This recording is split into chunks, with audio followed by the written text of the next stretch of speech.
Hello student, हमने पिछली क्लासों के अंदर मानव पाचन तंत्र के जो दो भाग होते हैं उन दो भागों में पहला भाग जो होता है वो आहार नाल होता है और दूसरा जो भाग होता है वो सहायक पाचक ग्रंथियां होती हैं।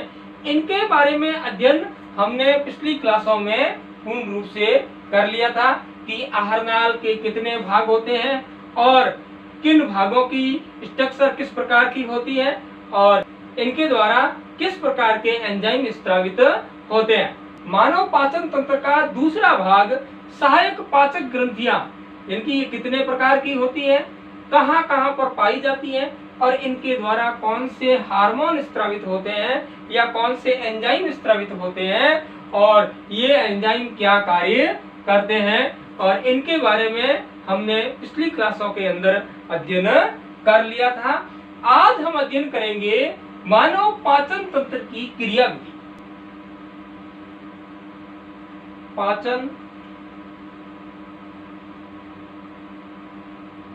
तंत्र की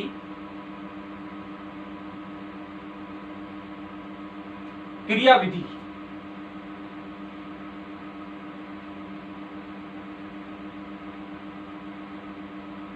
जिसे बोलते हैं मैकेनिज्म ऑफ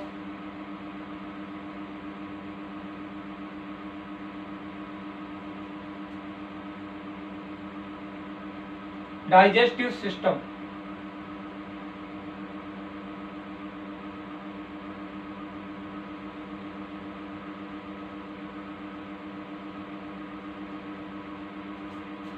मानव पाचन तंत्र की क्रियाविधि जो होती है, इनको पूरी क्रियाविधि को 5 चरणों में विभाजित किया गया है। यानी कि 5 चरण जो होते हैं उनका अध्ययन जो होता है वो मानव पाचन तंत्र की क्रियाविधि होती है। तो कौन से वो 5 चरण होते हैं तो मैं यहाँ लिख लेता हूं।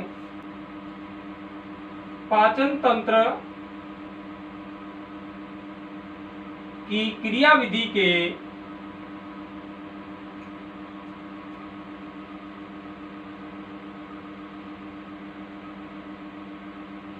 चरण। कौन कौन से चरण होते हैं? तो 5 चरण जो होते हैं इनमें से जो पहला चरण है जिसे अंतर्ग्रहण कहा जाता है,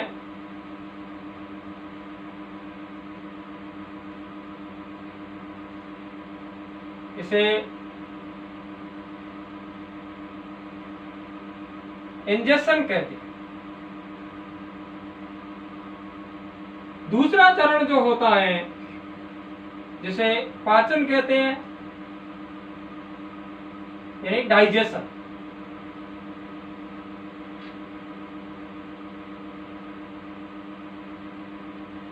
तीसरा चरण जो होता है जिसे अवशोषण कहते हैं, यानी कि ऑब्जॉर्प्शन। एब्जॉर्प्शन। 4 नंबर पे चरण जो होता है जिसे स्वांगीकरण बोलते हैं।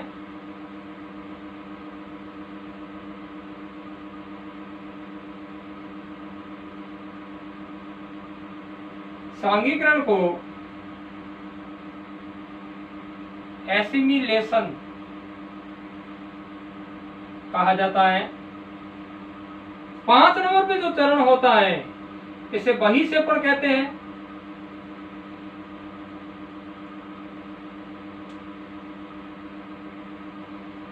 इसे इगेशन बोलते हैं।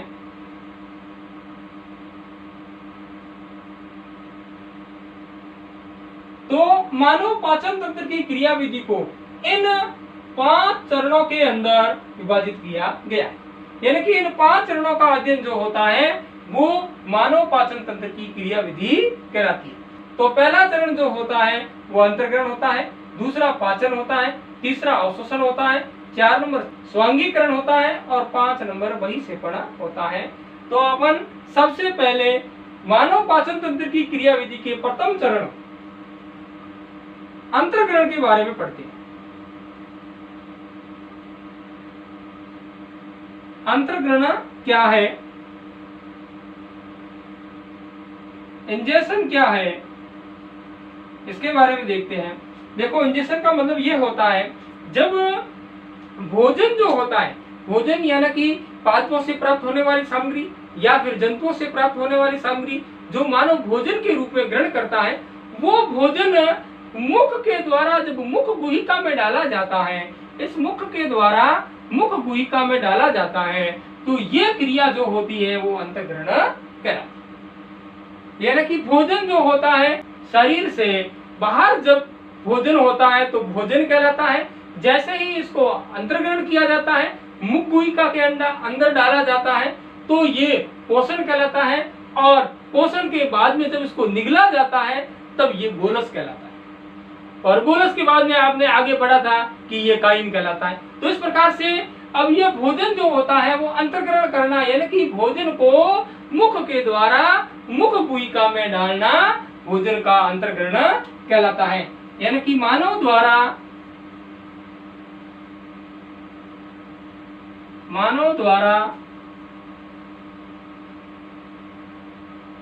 भोजन को ग्रहण करने की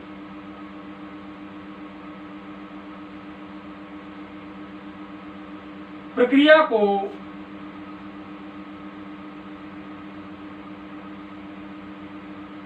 अंतर्ग्रहण कहते हैं।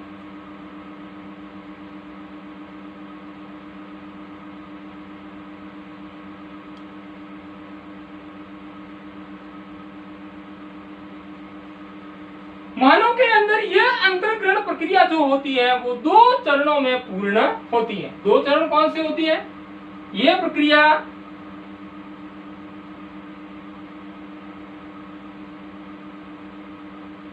दो चरणों में पूर्ण होती है।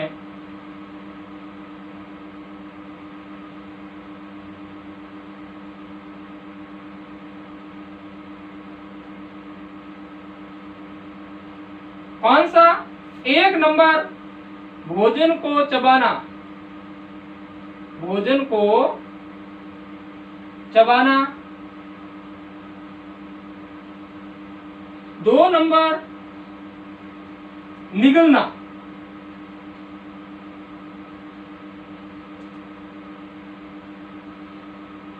इन 2 चरणों के अंदर अंतर्ग्रहण की प्रक्रिया जो होती है वो पूर्ण होती है। अब पहली बात आती है भोजन को चबाना।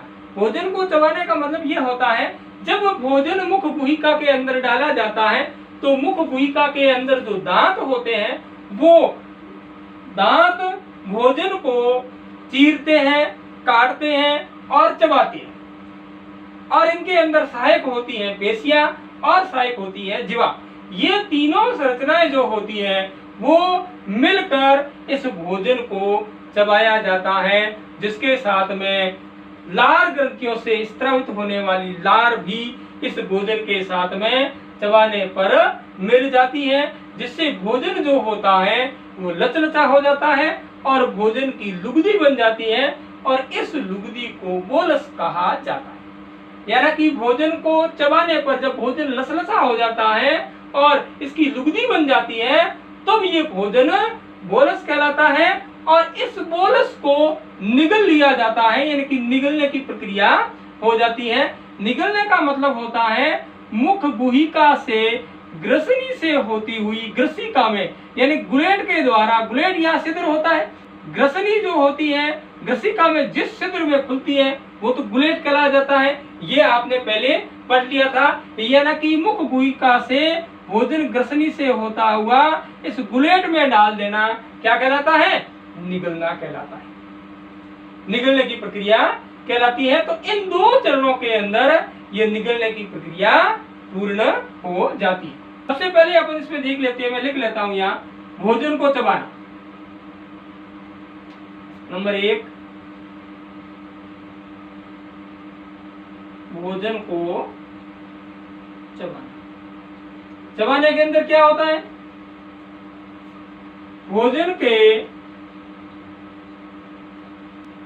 भोजन को मुख गुहिका में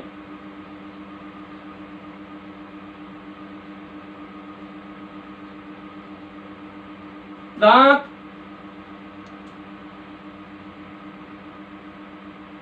व पेशियां एवं जीवा की सहायता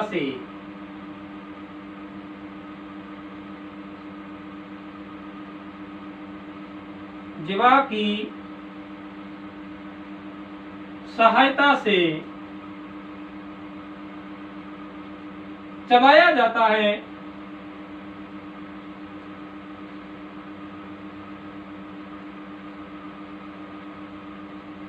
जिससे लार ग्रंथियों से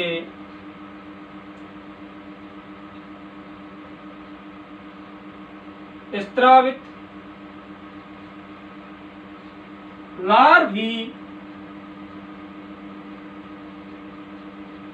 भोजन के साथ में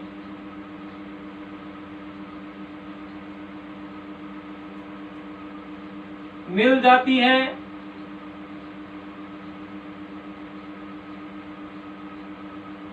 जिससे भोजन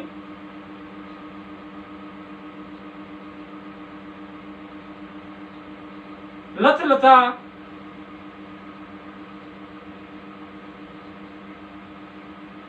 हो जाता है।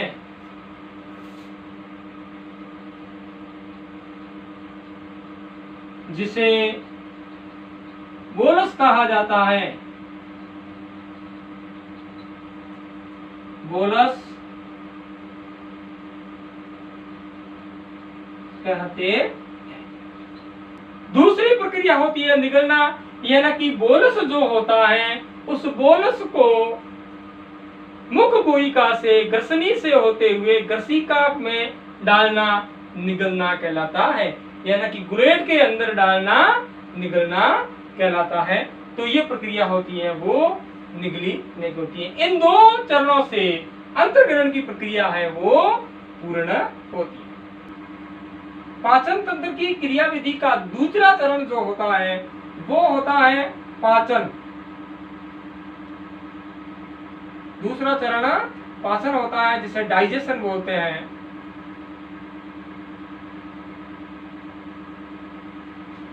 पाचन का मतलब ये होता है जब भोजन का अंतर्ग्रहण किया जाता है, जब भोजन को मुख से मुख गुहिका में डाला जाता है तब वो भोजन पोषण कहलाता है। और इसके अंदर मुख्य रूप से जो पोषक तत्व होते हैं वो 3 पोषक तत्व जो होते हैं वो इसके अंदर मुख्य रूप से होते हैं। कौन कौन से पोषक तत्व होते हैं देखिए, कार्बोहाइड्रेट,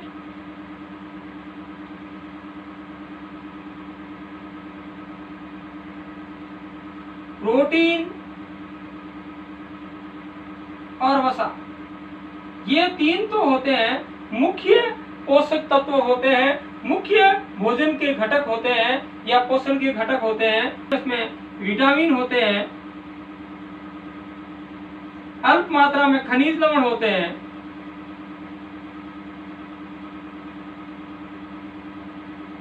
और इसके अंदर जल की मात्रा भी होती है और कुछ खाद्य रेशे जो होते हैं वो भी पाए जाते हैं। लेकिन मुख्य जो होते हैं वो कार्बोहाइड्रेट, प्रोटीन और वसा होते हैं। ये 3 घटक जो होते हैं भोजन के मुख्य घटक होते हैं। जब अंतर्ग्रहण किया जाता है तो पोषक तत्व कार्बोहाइड्रेट, प्रोटीन और वसा के रूप में होता है और ये पोषक तत्व जो होते हैं इस रूप में ये जटिल पोषक तत्व हैं, इनका अवशोषण संभव नहीं है। इनका शरीर की कोशिकाओं के द्वारा या रक्त के द्वारा इनको अवशोषित नहीं किया जा सकता और जब ये जो होते हैं इस आहार नाल के अंदर गुजरते हैं तो इनको सरल रूपों में तोड़ा जाता है। इनके साथ में विभिन्न एंजाइम मिलते हैं और ये एंजाइम जल अपघटनीय अभिक्रिया के द्वारा इन जटिल पोषक तत्वों को सरल पोषक तत्वों में तोड़ देते हैं और ये सरल पोषक तत्वों में तोड़ना ही क्या कहलाता है?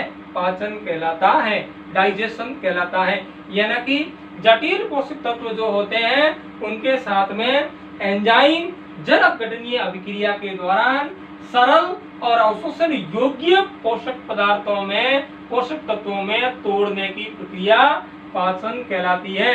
डाइजेशन कहलाती है। तो यह प्रक्रिया है वो इस आहार नाल के अंदर होती है।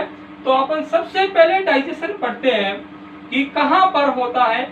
सबसे पहले हम देखते हैं कि मुख गुहिका के अंदर किस प्रकार का पाचन होता है। तो यहाँ पर पाचन की परिभाषा जो होती है वो अपने पहले लिख ली है, तो दोबारा लिखने की आवश्यकता नहीं है। मैं सीधे ही यहाँ मुख गुहिका के अंदर पाचन लिखता हूं। मुख गुहिका में पाचन, मुख गुहिका में पाचन।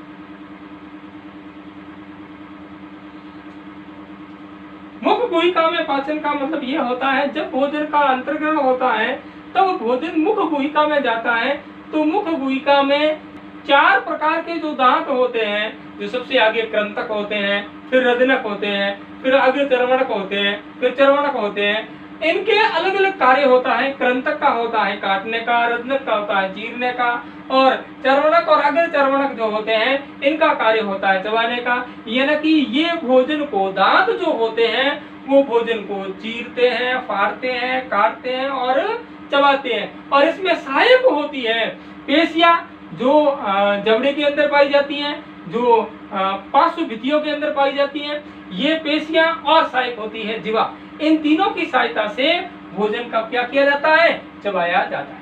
जिससे मुख गुहिका के अंदर 3 लार ग्रंथियां पाई जाती हैं। और ये लार ग्रंथियां जो होती हैं, जो कान के नीचे होती हैं जिसे पैरोटिड ग्लैंड्स बोलते हैं, जो जीवा के नीचे होती हैं जिसे सबलिंगुअल ग्लैंड्स बोलते हैं, और जो दोनों जबड़ों के मिलने के स्थान पर होती हैं जिसे सब मैंडिबुलर ग्लैंड्स कहते हैं। ये 3 लार ग्रंथियां जो होती हैं इनके द्वारा लार का स्त्रावन होता है, और ये लार भी इन भोजन के साथ में मिल जाता है। और लार के अंदर जो एंजाइम पाया जाता है वो होता है टाइलिन या लारीय एमाइलेज, जो कार्बोहाइड्रेट यानी स्टार्च का पाचन करता है। तो कैसे करता है, मैं यहां लिख लेता हूं, यानी कि स्टार्च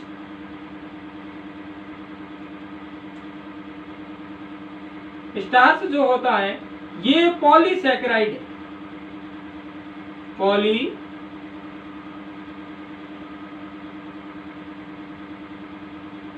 पॉलीसैकेराइड से, ये पॉलीसैकेराइड जो होता है इस पर लार का एंजाइम क्रिया करता है, जो होता है जिसे टाइलिन कह सकते हैं या लारीय एमाइलेज बोलते हैं।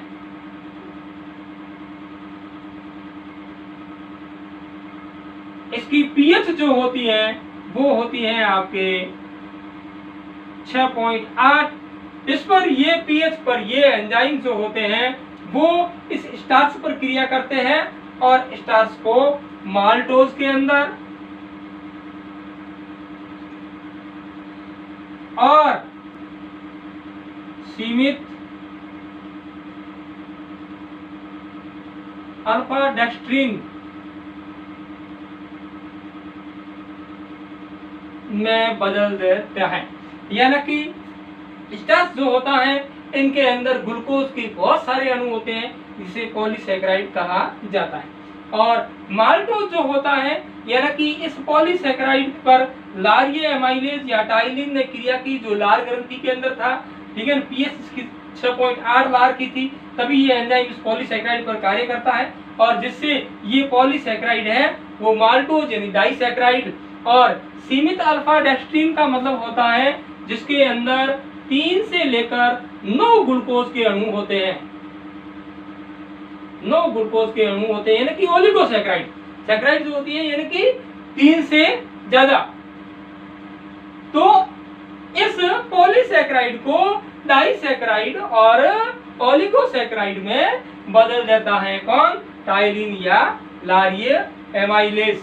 ये पाचन जो होता है वो मुख गुहिका के अंदर होता है और ये कुल पाचन का 30% ही होता है, यानी कि कार्बोहाइड्रेट का आंशिक पाचन जो होता है वो मुख गुहिका के अंदर होता है, लार के अंदर पाए जाने वाले एंजाइम्स टाइलिन या लारीय एमाइलेज के द्वारा। लार के अंदर आपने पहले पढ़ा था कि बाइकार्बोनेट पाया जाता है। बाइकार्बोनेट जो होता है, अगर भोजन अधिक अम्लीय हो तो उस पर टाइलिन या लारीय एमाइलेज जो होता है वो क्रिया नहीं कर पाता। ऐसी स्थिति में लार के अंदर पाया जाने वाला बाइकार्बोनेट जो होता है ये भोजन को उदासीन बनाता है, भोजन को उदासीन बनाने का कार्य करता है। तो इस प्रकार से मुख गुहिका के अंदर किसका पाचन होता है, यानी कि कार्बोहाइड्रेट का आंशिक पाचन होता है। ये होता है मुख गुहिका के अंदर। अपन यहाँ लिख लेते हैं।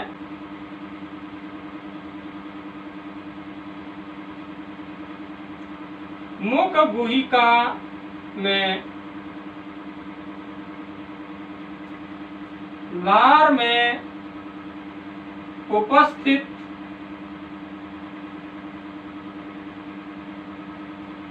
टाइलिन या लारीय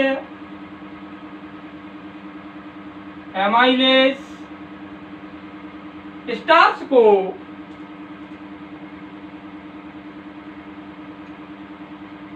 माल्टोज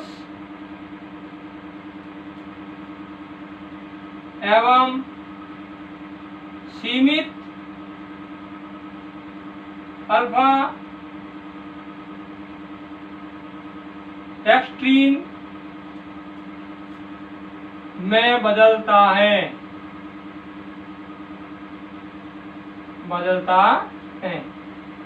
ये यानी कि यहाँ का कार्बोहाइड्रेट का कुल पाचन मुख गुहिका में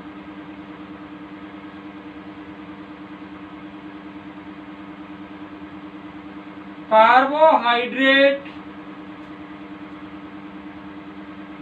का 30%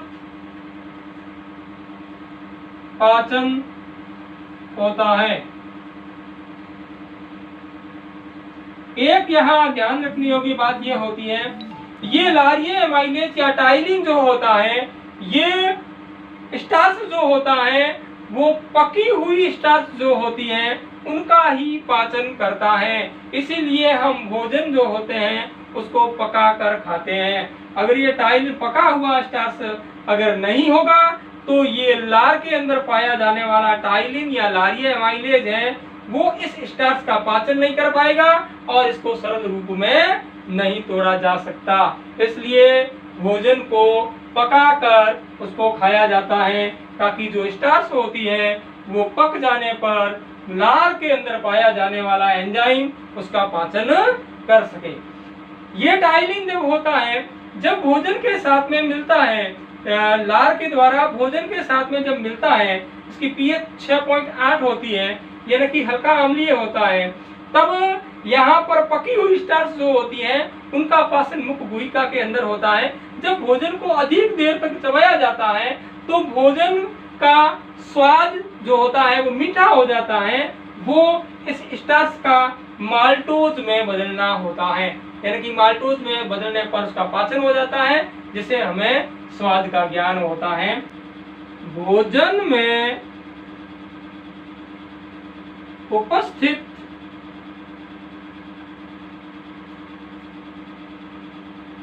अम्ल को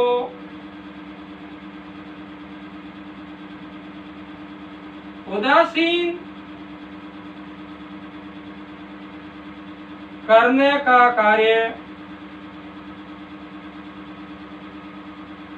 लार में उपस्थित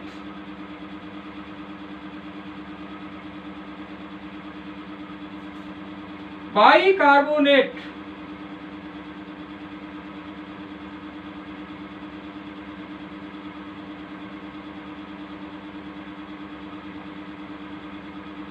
आयन